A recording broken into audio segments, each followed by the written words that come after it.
बांग्लादेश रे असंभाळ हेउची हिंसा। बांग्लादेश रे थिबा इस्कन मंदिर को जाळीदेले विक्षोभकारी।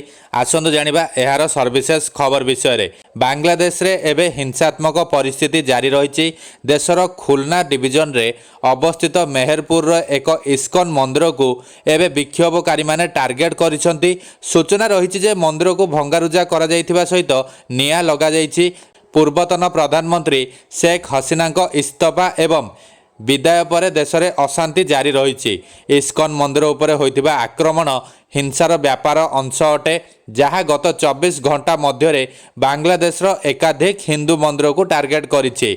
इस्कन मुखपात्र युधिष्ठिर गोविंद दास एही घटना को निश्चित करी कहिसंती जे मु पाइथिबा सूचना अनुसार मेहरपुर रे आमर एक इस्कन केन्द्र थिला, जहां निया लगा जाइथिबारु प्रभु जगन्नाथ, बलभद्र एवं सुभद्रा देवी जली जाइछंती।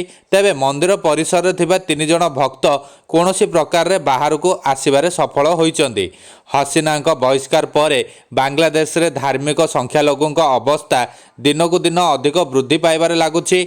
अशांति मध्य हिंदू मंदिर गुड़िक आक्रमणर सम्मुखीन हेउछि। मंदिर आक्रमण व्यतीत ढाका धान मंडी अंचल थिबा भारतीय सांस्कृतिक केन्द्र मध्य अशांत जनता द्वारा भंगारुजार शिकार होइछि। हिंसा घटना भारत एवं बांग्लादेश मध्य सांस्कृतिक विनिमय को प्रोत्साहित करुवा इंदिरा गांधी सांस्कृतिक केन्द्र क्षतिग्रस्त होइछि।